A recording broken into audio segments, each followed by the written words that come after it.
গল্পটি শুরু হয়েছিল যখন আমি ইন্টারের ছাত্র ছিলাম। আমাদের ক্লাসে একজন আইটেম ম্যাডাম ছিলেন, যাকে ক্লাসের অর্ধেকেরও বেশি ছাত্র লাইন মারতেন, যার মধ্যে আমরা ৩ বন্ধুও ছিলাম। আমরা তার রূপ নিয়ে খারাপ চিন্তা করতাম। আমাদের আরও একটা দোষ ছিল, আমরা আইটেম আন্টিদের কল্পনায় এরপর তা ভাগাভাগি করতাম, তবে বাস্তবে এমন কিছু করতে পারিনি। আমার একটা গার্লফ্রেন্ডও ছিল যার নাম প্রীতি। ও আমার ক্লাসে পড়ত। এবার গল্পে আসা যাক। সেদিন শনিবার ছিল। আমি আর আমার বন্ধুরা সেই ম্যাডামের কল্পনা নিয়ে ভাবছিলাম। বন্ধু এক, ওহ, আজ ম্যাডামকে আগুন দেখাচ্ছে, ইচ্ছা করছে এখনই গিয়ে একটা অঘটন করে ফেলি। আমি তার উপর ফিদা। আমারও ইচ্ছা করছে এখনই কিছু দিই। দোস্ত ২, আরে তুই ফিদা তো ম্যাডামের মনের উপর, তাই আমার জন্য ম্যাডামের রাখিস। বন্ধু এক, হ্যাঁ হ্যাঁ তুই পাবি, আর আমরা আঙুল, হা হা হা। বন্ধু ২, যাই হোক, আজ ম্যাডামটা স্বামীর সাথে বেশ মনে হচ্ছে, দেখ তার চেহারা কেমন জলজবল করছে। বন্ধু এক, এইভাবে বলিস না, ইচ্ছা করছে এখনই গিয়ে ধরি। আমি তাহলে? দোস্ত ২, চল গিয়ে ম্যাডামের ধরি। ২ জন বাকি, একজন পিছন থেকে যা পারিস। হঠাৎ সেখানে প্রীতি আসে। কি হচ্ছে এখানে? তাকে দেখে আমরা ৩ জনই চুপ হয়ে যাই। এরপর বন্ধু ২, না কিছু না, আমরা তো শুধু পড়াশোনার কথা বলছি, তাই না বন্ধু ২? হ্যাঁ তাই তো, প্রীতিকে আজ খুব সুন্দর লাগছে। যে প্রীতি লাজুক হেসে, ধন্যবাদ, আমি আকাশের সাথে একটু কথা বলতে চাই, সময় হবে? বন্ধু ২, হ্যাঁ হ্যাঁ যাবে না কেন, আকাশ তো তোমার দোস্ত। দোস্ত ২, হ্যাঁ হ্যাঁ কথা বলতে পারো, আবার অন্য কিছু পারো। হা হা হা। প্রীতি এবার লজ্জা পেয়ে গেল, আর আর তার আমাদের একান্ত গোপন একটা জায়গায় চলে গেল। আমিও গিয়ে প্রীতির পাশে বসলাম। প্রীতি একটু রেগে গিয়ে জিজ্ঞেস করল, তুমি কি ওদের সাথে ম্যাডামকে নিয়ে খারাপ কিছু একটা বলছিলে? আমি ফারে না, তুমি ভুল শুনেছ। আমরা একসাথে মজা করছিলাম। আমি আর প্রীতি একে অপরের মুখোমুখি দাঁড়িয়ে গল্প করছি। আমি আনমনা হতেই সে আমাকে দিল। আমি হঠাৎ তার দিকে তাকিয়ে হয়ে উঠলাম। আমরা দৃষ্টিতে একে অপরের দিকে তাকাচ্ছিলাম। আমি প্রীতির ডান উপর হাত রেখে আস্তে আস্তে হাত রাখলাম। প্রীতিমত্ত ছিল, সে চোখ বন্ধ করে তার হাত আমার রাখতে গেল, কিন্তু হঠাৎ আমার ২ বন্ধু চলে আসলো, যার কারণে আমাদের কাজ মাঝপথে বন্ধ হয়ে গেল। দুপুরে ছুটির পর যখন বাসায় পৌঁছালাম তখন প্রচণ্ড ক্লান্ত আমি। দুপুর ২:৩০ বাজে, বাসা ভিতর থেকে লক করা। মা বাসায় থাকায় কলিং বেল বাজিয়ে দিলাম, কিন্তু কোনো সাড়া শব্দ নেই। আমি জোরে সোরে মাকে ডাকলাম। এরপর আবার কলিং বেল বাজিয়ে চললাম। তারপর প্রায় ৪-৫ মিনিট পর মা দরজা খুলল। মায়ের বেগুনি রঙের শাড়িটা ঘামে ভিজে গেছে, যার কারণে ভিতরের সব একটু একটু দেখা যাচ্ছে। আমি অনেকদিন মাকে এমনভাবে দেখিনি। মাকে বেশ আলাদা দেখাচ্ছিল। তার শাড়িটা পুরোপুরি লেপ্টে ছিল, মায়ের পদ্ম ফুলের মতো দেখাচ্ছিল। আমি যখন ঘনিষ্ঠভাবে তাকিয়ে দেখলাম, মায়ের গুলি আগের থেকে অনেক আলাদা দেখাচ্ছিল, খুব ভোলা এবং স্বাস্থ্যকর দেখাচ্ছিল। গলার নিচে ঘাম ছিল, একটু জোরে নিঃশ্বাস নিচ্ছেন, যেন কোনো দেবী কাঁপছিল। আমার ওই দৃষ্টি মা বুঝতে পেরেছিল হয়তো। আমার চোখ কোথায় সেটা বুঝতে পেরে মা জিজ্ঞেস করল, মা কি দেখছি সেভাবে? আমি কিছু না মা, চিন্তা করছিলাম যে এতক্ষণ দরজা খোলনি কেন। মা, তোর রুম পরিষ্কার করছিলাম, তাই দেরি হয়ে গেল। এখন তাড়াতাড়ি হাত মুখ ধুয়ে নে। আমি যখন ফ্রেশ হয়ে বাথরুম থেকে বের হয়ে হোল রুমে গেলাম, মা দরজা দিয়ে ভিতরে আসছে। আমি উপর থেকে মায়ের নড়তে থাকা দেখছি। তারা দেখতে খুব বড় এবং হয়তো মায়ের থেকেও সাদা হবে। আমি মাকে এমন রূপে আগে কখনোই দেখিনি, আর আগে কোনোদিনই সেইভাবে আমি মায়ের দিকে মনোযোগ দিইনি। মা খুব লাজুক ছিল। আমার চোখ মায়ের দিকে স্থির ছিল। মা আমাকে তার দিকে তাকিয়ে থাকতে দেখে বলল, মা আয়, আমি খাবার দিচ্ছি, চল খেয়ে নি। সে খাবার আনতে গেল। মা জামাকাপড় পাল্টে আসলো। এরপর দুজনে একসাথে খেতে বসলাম। আমি, মা তুমি আজ তাড়াতাড়ি চলে এলে যে? মা, হ্যাঁ, আজ কাজ তাড়াতাড়ি শেষ হয়ে গেল, এই জন্যই এসেছি। তোর পড়াশোনা কেমন চলছে? আমিস, ভালো চলছে মা। এরপর মা আর আমি আবার স্বাভাবিকভাবে কথা বলতে লাগলাম। এরপর প্রায় ১ মাস পরের ঘটনা। সেদিন শনিবার ছিল। আমরা ৩ বন্ধু কলেজে বসে গল্প করছিলাম। আমাদের শেষ ২টা ক্লাসের অপেক্ষা করছিলাম। বন্ধু এক, আরে আকাশ, চল আজ ভিডিও গেম খেলি। আমি, না দোস্ত, মা আমাকে খেলতে দেবে না, বাসায় গেলেই পরীক্ষার জন্য পড়তে বলবে। বন্ধু ২, চল না, শুধু আজকেরই তো ব্যাপার, কাল থেকে আমরা পড়াশোনা শুরু করব। আমি, হ্যাঁ, গতকালও তো এই কথা বলেছিলি যে কাল পড়বি। এমন চলতে থাকলে এই কাল আর কোনো দিন আসবে না। বন্ধু ২, আরে নিশ্চিত কাল থেকে শুরু করব। চল আন্টিকে বল যে বন্ধুদের বাড়িতে পড়বি, সব সমস্যার সমাধান। কথাটাও ভুল বলেনি। ভাবতে লাগলাম এটা একটা ভালো অজুহাত হবে, আর মা এখনও বাড়িতে আসেনি, তাই ব্যাগ রেখেই চলে আসব। বন্ধু এক, হ্যাঁ দোস্ত, চল আজ মজা করি, কাল থেকে পড়াশোনা শুরু হবে। আমি, আচ্ছা ঠিক আছে। আমাদের ক্লাস শুরু হয়ে গেছিল এবং আমাদের রূপের ম্যাডাম পড়াতে শুরু করেছিলেন, কিন্তু আমরা আমাদের মধ্যে কথা বলে যাচ্ছিলাম। ম্যাডাম, ওই তোমরা ওখানে কি করছো? নিজেদের ভিতর কিসের এত কথা? বন্ধু এক, ইয়ে ম্যাম। আমরা ৩ জনই দাঁড়িয়ে যাই। ক্লাসের সবাই আমাদের ৩ জনের দিকে তাকিয়ে থাকে। প্রীতিও ভ্রুকুচকে তাকিয়ে থাকে। ম্যাম, ক্লাসে কি গল্প করছিলে? শুনি। বন্ধু 2। ম্যাম, আমরা বাড়ির কাজের কথা বলছি ম্যাম। ঠিক আছে, তোমরা বাইরে গিয়ে কথা বল, ক্লাস থেকে যাও। বন্ধু 1। সরি ম্যাম, আমরা আর কথা বলবো না। ম্যাম, বের হও। রেগে আমরা 3 জন ক্লাস থেকে বের হই। বন্ধু 1। এটা তোদের দুজনেরই দোষ। তোরা আমার সামনে আমার ইমপ্রেশন নষ্ট করে দিয়েছিস। ম্যাম, কোথায় যাচ্ছ? বাড়ি যাওয়ার কথা বলিনি তোমাদের। আমরা 3 জনই ম্যামের দিকে তাকাই। ম্যাম কাঁপাতে কাঁপাতে হাঁটতে হাঁটতে আমাদের সামনে এসে দাঁড়ায়। আমরা হাঁ করে তাকিয়ে থাকি। ম্যাম, হাঁ করে তাকানো বন্ধ কর, আর হাঁটু গেড়ে বসো। আমাদের কোনো উপায় ছিল না, তাই আমরা ক্লাসের দরজার পাশেই ম্যামের নির্দেশে নতজানু হয়ে যাই। তিনি ঘুরে যাওয়া শুরু করল। তখন আমরা ম্যামের ওড়নার পাশ থেকে ভিতর অতীত দেখতে পেলাম। বন্ধু 1। বল মোটা। ওহ, আমার হৃৎপিণ্ড ধরফর করছে। বন্ধু 2। শুধু হৃৎপিণ্ড, আর কিছু না কিন্তু। যাই বলিস, ম্যাডামের পদ্মফুলের মতো। তার স্বামী নিশ্চয়ই তাকে রোজ আচ্ছা রকম। আমি তা তো দেবেই। এই মাদামকে কেউ না থাকতে পারে। বন্ধু 1। তোরা আমার সুন্দরীকে নিয়ে এমন কথা বলিস না। ও শুধু আমার। আমি যদি ওর স্বামী হতাম তাহলে ওর মুখে নিয়ে খেতাম। ভাবলেই সত্যি শক্ত হয়ে যায়। বন্ধু 2। ওর স্বামী নিশ্চয়ই ওকে রোজ, তাই না? আমি। হ্যাঁ, সে তো অবশ্যই। বন্ধু 1। আরে তুই ওর স্বামী স্বামী বলছিস কেন? ম্যাম, তোমরা 3 জন বাইরে বকবক না করে তাড়াতাড়ি ভিতরে আসো। আমরা ভিতরে গেলে ম্যাম বললেন, তোমরা 3 জন আলাদা আলাদা হয়ে বসো। আমরা 3 জন আলাদা হয়ে বসলাম। একটু পর ক্লাস শেষ হয়ে গেল এবং পরবর্তী শিক্ষক তার ব্যক্তিগত ছুটির জন্য আসেননি। বন্ধু 1। 1 ঘন্টার মধ্যে আমাদের দেখা হচ্ছে। আমি দ্রুত এবং নিঃশব্দে প্রীতির থেকে লুকিয়ে বাসার দিকে রওনা দিতে লাগলাম, কিন্তু প্রীতি তা দেখে ফেলে। প্রীতি, আকাশ, কোথায় যাচ্ছ? আমি, কাজ আছে, বাড়িতে যাচ্ছি। প্রীতি, অপেক্ষা কর, আমি তোমার সাথে কথা বলতে চাই। আমি, তাড়াতাড়ি বাড়ি যেতে হবে, খুব ব্যস্ত আমি। প্রীতি, তাহলে আজ সন্ধ্যায় দেখা হবে, মনে থাকবে তো? আমার মেজাজ খারাপ ছিল। প্রীতির হাত থেকে রেহাই পেতে আমি শুধু বললাম, খোকে, ডান। ও আমার খেলার জন্য তাড়াতাড়ি যেতে হবে, মা আসার আগেই। তাই তাড়াতাড়ি আমার ব্যাগ ঘরে রাখতে চেয়েছিলাম। যদি মা দেখে ফেলে তাহলে আমার পরীক্ষা থাকায় মা আমাকে খেলতে দেবে না।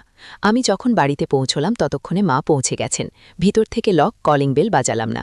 ভাবলাম কেন জানালার ওপাশ থেকে ব্যাগটা ভিতরে রেখে খেলতে যাব, মা কিছুই জানবে না। আমি ব্যাগ রাখার জন্য জানালা খোলার চেষ্টা করলাম, কিন্তু সব ভিতর থেকে বন্ধ করা ছিল। বাড়ির পিছনের জানালায় গেলাম। এটা একটা বন্ধ বেডরুম ছিল। কেউ এখানে থাকে না, তাই জানালা সবসময় খোলা থাকে। আমি জানালা খোলার চেষ্টা করলাম। হঠাৎ কিছু শব্দ শুনতে পেলাম। বুঝতে পারছিলাম কেউ কেউ জোরে শ্বাস নিচ্ছে। হঠাৎ এমন একটা শব্দ এলো। এরপর আবারও এই কণ্ঠস্বর আমার মায়ের ছিল। এই আওয়াজ শুনে আমার দাঁড়িয়ে গেল। মায়ের মুখ থেকে এমন আওয়াজ আমি কখনো শুনিনি, শুধু ফিল্মে এমন শুনেছি। আমি বুঝতে পারছিলাম যে মা আঙুল দিয়ে, নিশ্চয়ই মা আঙুল দিচ্ছে আর বের করছে। আমি মনে মনে অনেক খুশি হয়ে যাই। ওদিকে আমার পাথরের মতো শক্ত হয়ে গেছে। আবার একই শব্দ শুনলাম। খুব নরমভাবে শব্দ আসছে, কিন্তু আমি মনোযোগ দিয়ে শুনছিলাম, কেন জানি না। মায়ের এই কণ্ঠ শুনে আমি ভাবতে লাগলাম, মাকে এই কষ্ট থেকে আমি মুক্তি দেব। আমি আমার বের করে বাড়ির ভিতর থেকে মায়ের শীতকারের সাথে সাথে সেটা নাড়াতে লাগলাম।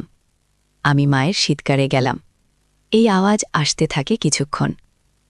কিছুক্ষণ পর আওয়াজ বন্ধ হলে আমার বের হয়ে দেয়ালের পড়তে লাগল। যখন ফুচফুচ করে আমার বের হচ্ছিল, যেন মনে হচ্ছিল বিদ্যুৎ চলাচল করছে।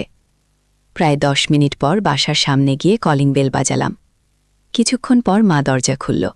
মা পড়েছিল, প্রচুর ঘাম ছিল, থরথর করে কাঁপছিল। তার চুল ছিল এটি খোলা ছিল, আর খুশকু এটা দেখতে সুন্দর ছিল। মনে হচ্ছিল কোনো দেবী আমার সামনে দাঁড়িয়ে আছে। মা, আমরা গতদিনের মতো ঘামে ভিজেছিল। মা কাঁপা কাঁপা গলায় বলল, মা, তাড়াতাড়ি আয়, ভিতরে গিয়ে হাত ধুয়ে আয়। আমি মাকে কিছু না বলে সোজা আমার রুমে চলে গেলাম। মা তখন আমার ঘরের দরজার কাছে আসল, দাঁড়িয়ে আমার পড়াশোনার খবর নিল। কিন্তু আমার মায়ের কথায় কোনো খেয়াল ছিল না। আমার সম্পূর্ণ ফোকাস মায়ের উপর ছিল।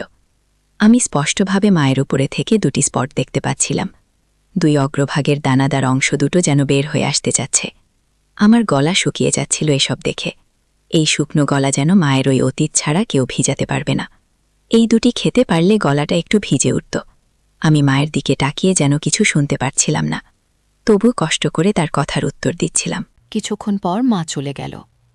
আমি মনে মনে আমার মায়ের কথা ভাবতে লাগলাম, যে সে তার এই বয়সেও এসব ভাবতে ভাবতে আমার আবার টাইট হয়ে গেল। আমি মায়ের ফিট আর পদ্মফুলের সম্পর্কে চিন্তা করা শুরু করি। মা এই পদ্মফুলের মতো যে কিভাবে মালকিন হয়ে গেল আমিও জানতামই না। আজকেই যেন সেটা প্রথম উপলব্ধি করছি। তার সুগল মোটা আমাকে পাগল করে দিচ্ছে। ইতিমধ্যে দুর্দান্ত ছিল, এটা আগেই খেয়াল করেছিলাম, কিন্তু এই প্রথম আর ঘামে ভেজা নিয়ে কী বলবো। উফ, মোটা হলেও মায়ের ঠিক পামিলা অ্যান্ডারসনের মতো খুবই পাতলা ছিল। আমি মায়ের নিয়ে এই প্রথমবার এমন কথা ভাবতে লাগলাম। কিছুক্ষণ পর বিছানায় বসে ভাবতে লাগলাম, মা নিজের নিয়ে কত কিছুই না করছে। হঠাৎ আমার চোখ টেবিলের উপর রাখা কলম আর কাগজের উপর গেল, যেটা আমি এতক্ষণ দেখিনি। ভেবেছিলাম মায়ের হতে পারে। আজ যেন আমি পুরোপুরি ভুলে গেছি যে আমাকে আমার বন্ধুদের সাথে আড্ডা দিতে হবে, ভিডিও গেম খেলতে যেতে হবে। এটাও ভুলে গেছি যে প্রীতির সাথে দেখা করতেও যেতে হবে। কল্পনায় মায়ের কথা ভেবে সারা রাত কাটিয়ে দিলাম। সারা রাত ঘুমাতে পারলাম না। পরের দিন সারা রাত মাকে নিয়ে ভাবার কারণে ভোরের দিকে ঘুমাতে হয়। কিছুক্ষণের জন্য ঘুমাতে পেরেছিলাম। সকাল 9টার দিকে তখন মায়ের ডাক শুনতে পেলাম, মা, আকাশ বাবা, উঠে পড়, 9টা বাজে, আর তুই ঘুমাচ্ছিস? তাড়াতাড়ি উঠ। আমি তাড়াতাড়ি উঠতে গিয়ে আমার চোখ পড়ল আমার হাফ প্যান্টের উপর, যেটা একটা তাঁবু হয়ে গেছে আমার শক্ত হয়ে থাকার কারণে। আমার ঠান্ডা করার চেষ্টা করলাম। এরপর ঘর থেকে বের হলাম। মা পরে হাতকে ঝাড়ু নিয়ে সামনে ঝুঁকে ফ্লোর ঝাড়ু দিচ্ছিল। এতে করে নিচে ঝুলে গেছিল, যার ফলে গলার দিকটা ফাঁকা হয়েছিল। আর সেই আঁকা দিয়ে মায়ের দেখা যাচ্ছিল, ভিতরে কোনো ছিল না। যখন ঝাড়ু দেওয়ার জন্য হাত নাড়াচ্ছিল, তখন একটার সাথে আরেকটা ধাক্কা খাচ্ছিল।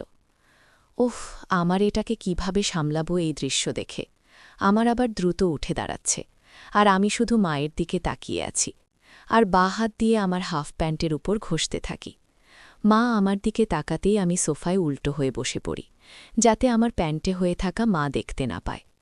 মা, যা তাড়াতাড়ি ফ্রেশ হয়ে নে, আমাদের বাজারে যেতে হবে, রান্না করতে হবে, ঘরের সবজি নেই, কিনতে হবে।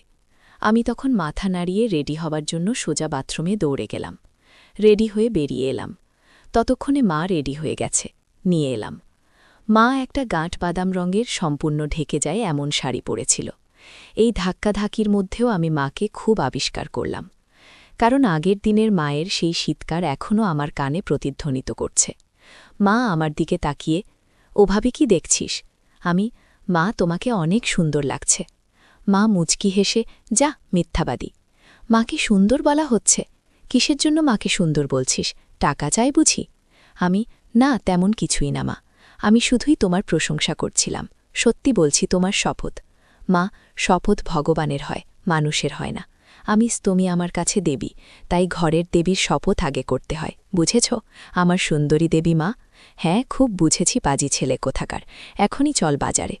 আমি আর মা বাজারে গিয়ে সবজি কিনছিলাম।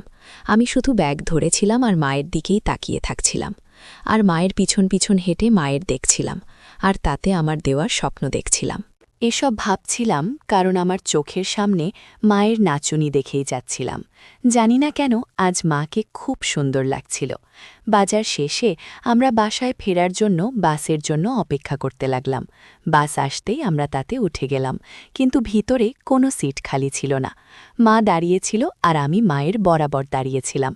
হঠাৎ বাসে ভিড় বেড়ে গেল, যার ফলে আমার সম্পূর্ণভাবে মায়ের পিঠের সাথে রাখতে হলো। মা আমার কাছ থেকে একটি ব্যাগ নিল। ব্যাগ নেওয়ার সময় মা নিজের সাপোর্ট রাখার জন্য পাশের সিটের হ্যান্ডেলে হাত রাখল, আর আমি পিছনে আছি সেই আশায় পিছনে ঝুঁকে আমার সাপোর্ট নিতে চাইল। কিন্তু মা এসবের কিছুই বুঝতে পারছিল না, বাসের ভিতরের মানুষের ঠেলাঠেলির কারণে। অনেক মানুষের জন্য গরম লাগছিল। ওদিকে মায়ের পিঠ থেমে গেছিল, গায়ে জড়িয়ে রাখা শাড়ি ভিজে, এমনকি যাতে না পড়ে যায় সেজন্য তার হাত ধরতে গেলাম।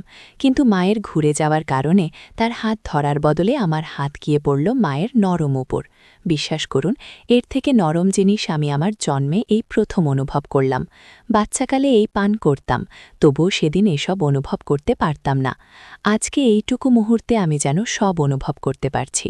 ইচ্ছা করছিল বাসের মধ্যেই বারবার মায়ের, যদিও মাকে সাপোর্ট দেওয়ার জন্য তার ধরে রেখেছিলাম। সময়টা এখানেই থেমে থাকলে কি হতো? সারা জীবন মায়ের চেপে ধরেই রাখতাম। কি বড় রে বাবা! আমার হাতের মধ্যে ঠিকভাবে আটছিল না। একটু পর সব ঠিক হয়ে গেল। আমি মায়ের পিঠ ছেড়ে দিলাম, আর মা সোজা হয়ে দাঁড়িয়ে গেল।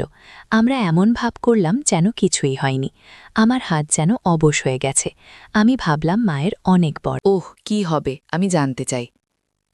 মায়ের আমার যেন এখনও আমি অনুভব করছি। বাড়িতে পৌঁছানো পর্যন্ত এই অনুভূতি হতে লাগল। পরের দিন সোমবার। ক্লাসে 2 বন্ধু আমাকে অনেক ঝাড়ল কালকে তাদের সাথে না যাওয়ার জন্য। এমনকি প্রীতিও আমাকে আচ্ছা রকম ঝাড়ি দিল। প্রীতিক, তুমি তোমার মেজাজ খারাপ করে দিয়েছ আকাশ। আমার কাছে সব শোনা ছাড়া আর কোনো উপায় ছিল না। আমি হুট করে বললাম, আমিস, চল আজ দেখা করি। প্রীতিক, তুমি আজকেও আসবে না? আমি আসব বাবা, আসব। আমার মায়ের নামে প্রতিজ্ঞা করলাম। প্রতিজ্ঞা করেছিলাম এখন যেতে হবে। যেই কথা সেই কাজ। পার্কে প্রীতির সাথে দেখা করতে সন্ধ্যায় সেখানে পৌঁছালাম। ওখানে প্রীতির সাথে তার বান্ধবী আর অন্য একটা ছেলে ছিল। আমি, হাই প্রীতি, হাই। এরপর ছেলেটার দিকে তাকিয়ে হেসে ওর সাথে পরিচিত হও। ও আমার ফ্রেন্ডের বয়ফ্রেন্ড। আমি প্রীতির ফ্রেন্ডে চিনতাম। আমি ছেলেটাকে হাই বললাম। প্রীতির বান্ধবী আর তার বয়ফ্রেন্ড অন্যদিকে ঘুরতে গেল। আমরাও পার্কের ভিতরে হাঁটছিলাম। প্রীতি নিঃশব্দে হেঁটে যাচ্ছিল। আমি মনে মনে ভাবতে লাগলাম, যে মেয়েটা এত কথা বলতো আজ সে এত চুপ কেন? আমি, তোমাকে ভালো লাগছে। আমার কথা শুনে প্রীতি একটু হাসি দেয়। প্রীতি, ধন্যবাদ। আমিস, কিছু হয়েছে? তুমি কি চুপচাপ আছো কেন? মা বাবার কাছ থেকে বকা খেয়েছ নাকি? প্রীতি, না, তেমন কিছুই না। আমি, তাহলে কি ব্যাপার বল? প্রীতির মিষ্টি হাসি দিয়ে বলে। ভেবেছিলাম পরশুর মতো আজও তুমি আসবে না। আমি, আরে আসব না মানে? মায়ের শপথ করে কথা দিয়েছি। মায়ের শপথ কি এত সহজে আমি ভাঙতে পারি? মনে মনে, তাহলে পরশু কেন এলে না? তখনও তো বললে যে তুমি আসবে। আমি, আরে দুঃখিত বাবা, দুঃখিত, মাফ করো এবারের মতো। প্রীতি, এবারের মতো মাফ করলাম, যাও। আমি তাহলে তোমার বন্ধু আর তার বিএফ কি করতে এসেছে? প্রীতি, কেন, কথা বলতেও পারে না তারা? আমি, 2 জন থাকলে কথা কম, কাজ বেশি হয়, হাহা। প্রীতি ব্যাপারটা বুঝে চুপ হয়ে যায়। প্রীতি, ওরা যাই করুক, তোমার কি? তুমি আজকাল আমার সাথে ঠিকভাবে কথা বলছ না, সময়ও দিচ্ছ না। ওকে কিভাবে বলি যে আমার দৃষ্টি এখন মায়ের দিক পড়েছে? মা ছাড়া কাউকে ভালো লাগে না, প্রীতি কেউ না। আমি যখন প্রীতির দিকে তাকাই, সে মাথা নিচু করে এগিয়ে যাচ্ছে। আমি একটু এগিয়ে গেলাম। প্রীতির সাথে পা বাড়িয়ে চললাম। একটা ঝোপের ভেতর এক দম্পতি বসেছিল। ছেলেটা হাত দিয়ে মেয়েটার, এই দেখে প্রীতি পায়। আমি প্রীতির দিক তাকিয়ে একটা হাসি দিতেই তার মুখে লাল হয়ে যায়। আমরা সেখান থেকে একটু এগিয়ে গিয়ে বসলাম। আমি আজকাল এই ধরনের যুগলদের সর্বত্র বসে থাকতে দেখা যায়। প্রীতি, তো কি হয়েছে? ওরাও কি আমাদের মতো জিএফবিএফ, তাই না? প্রীতি লজ্জা পেয়ে নিচের দিকে তাকিয়ে বলে, বুঝলাম এখানে কি করতে হবে। তাই প্রীতির দিকে হাত বাড়িয়ে ওকে কাছে টেনে নিলাম। প্রীতি আমার দিকে তাকাতে থাকে এবং আমি তাকে আলতো করে আরও চোখ বন্ধ করে নেয়। আমি আমার দিয়ে প্রীতির খাবার খেতে থাকি। নিঃশ্বাসের কারণে আমি আমার থামাতে পারছিলাম না। প্রীতি চোখ বন্ধ করে আমার অনুভব করছিল। আমি প্রীতির কাঁধে হাত রাখলাম। পার্কে সন্ধ্যা হয়ে গেছে, তাই প্রীতির এমন শীতকার শোনার কেউ ছিল না। আর যারা ছিল তারা নিজেরাই এই কাজে ব্যস্ত ছিল। প্রীতি আস্তে আস্তে আমাকে সাপোর্ট দিতে লাগলো আর আমার খাবার খেতে লাগলো। আমার হাত আস্তে আস্তে নামতে লাগলো আর ওর পাশে এসে থামল। আমি আমার হাত প্রীতির উপর রেখে চাপ দিতে থাকি। প্রীতি লজ্জা পেয়ে ওর হাত দিয়ে আমার হাত সরিয়ে দেয়। আমিও বুঝতে পারছিলাম পার্কে এই ধরনের কাজ ঠিক না। তবে প্রীতির নিঃশ্বাস আমাকে আরও বানিয়ে দিচ্ছিল। আমি কিছুক্ষণ ওকে দেখতে লাগলাম। আমি আরেকবার চেষ্টা করে ওর ওপর হাত রাখি আবার। প্রীতি আবার চোখ বন্ধ করে। প্রীতির নিঃশ্বাস আমাকে পাগল করে দিচ্ছে। হঠাৎ আমার মনের মধ্যে মায়ের কথা মনে হল। সেদিনের সেই শীতকার মনে পড়ল। আমি ভাবতে লাগলাম যে আমার মায়ের প্রীতির থেকে 4 গুণ বড় হবে। আমার মায়ের আমার হাতে ধরছিলই না, যেখানে প্রীতির পুরোপুরি আমার হাতে হিট হয়ে যায়, বরং আরও জায়গা অবশিষ্ট থাকে আমার হাতে। হঠাৎ পার্কের লাইট জ্বলে গেল আর প্রীতি আমাকে তার থেকে দূরে ঠেলে দিল। তারপর আমার হুঁশ ফিরে আসলো। আমি প্রীতির দিকে তাকালাম। সে কিছু বলে না, বরং নিচের দিকে তাকিয়ে হাসল। আমিও কি বলবো কিছুই বুঝলাম না। আমিস, চলো যাই। প্রীতি বসা থেকে উঠে। প্রীতি, হ্যাঁ চলো। আমরা দুজনেই পার্কের বাইরে বেরিয়ে পড়লাম। সেখানে প্রীতি আমার সাথে কথা বলল না, লাজুক মুখে চুপ করে থাকল। তবে সেদিকে আমার খেয়াল নেই। আমার খেয়াল মায়ের দিকে। কখন বাড়ি যাব আর কখন তাকে দেখব? ও কি বড় বড়, মায়ের কবে যে ওই মাঝে। আমার এখন প্রীতিকে বিদায় দিতে হবে মাকে দেখতে হলে। তাই তাহলে আমি যাই। প্রীতি, দাঁড়াও, আমি তোমাকে পৌঁছে দিচ্ছি। আমি, ঠিক আছে প্রীতি। স্কুটিতে নিয়ে আসলো, আমাকে ওর পিছনে বসতে বলল। আমি বসতেই প্রীতি চালাতে শুরু করল। প্রীতি স্কুটি চালাতে থাকলো আর আমি ভাবনায় হারিয়ে গেলাম। প্রীতি চুপচাপ স্কুটি চালাতে লাগলো আর আমি আমার হাত দেখতে লাগলাম। প্রীতি আর মায়ের মাপ তুলনা করতে লাগলাম। মায়ের চেহারা, মায়ের সৌন্দর্য, সবকিছুই প্রীতির থেকে বেশি। অনেক বেশি। মা, তুমি আমার হিত যেমন দখল করে আছো,